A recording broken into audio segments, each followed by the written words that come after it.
আরে আরে যাচ্ছ কোথায়? স্পাইসি ম্যাগি রেসিপিটা দেখে যাবে না? তো দেখো কী নিয়েছি স্পাইসি ম্যাগি তৈরি করার জন্য। ম্যাগি, পেঁয়াজ আর টমেটো আর ক্যাপসিকাম। তো পেঁয়াজটাকে ভালো করে ধুয়ে প্রথমে খোসা ছাড়িয়ে নিচ্ছি।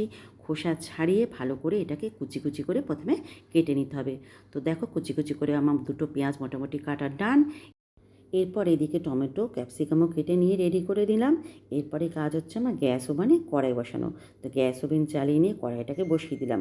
কড়াইটা যখন গরম হয়ে গেল তারপর এখানে দিয়ে দিলাম কিছুটা পরিমাণ তেল আর দিয়ে দিলাম কোচানো পেঁয়াজগুলোকে একটু ভালো করে বাদামি কালার করে ভাজতে হবে।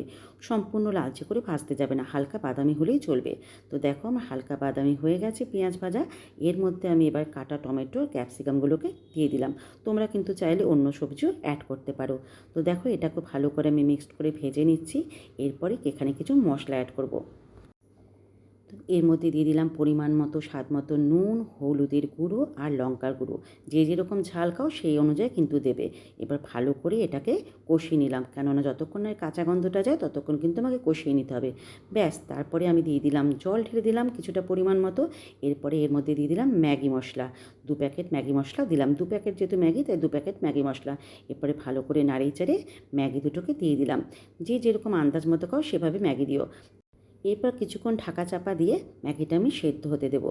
তো দেখো আমি ঢাকা দিয়ে দিয়েছি, ঢাকনাটা খুললাম, খুলে দেখো আমার ম্যাগিটা কিন্তু মোটামুটি সেদ্ধ হয়ে গেছে।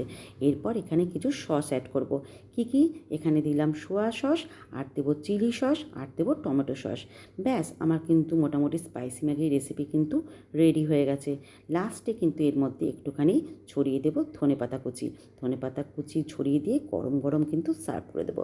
খেতে কিন্তু জাস্ট অসাধারণ হয়। তোমরা কিন্তু একবার ট্রাই করে দেখো বন্ধুরা। তো চলো গরম গরম এবার নামিয়ে দিই। দেখো কি সুন্দর হয়েছে দেখতে। একবার কিন্তু ট্রাই করো। আর যদি রেসিপিটা ভালো লাগে তাহলে কিন্তু একটা লাইক, শেয়ার আর সাবস্ক্রাইব করতে কিন্তু চ্যানেলটাকে ভুলো না। তো চলো একটা ছোট্ট কমেন্ট করে যেও কিন্তু বন্ধুরা।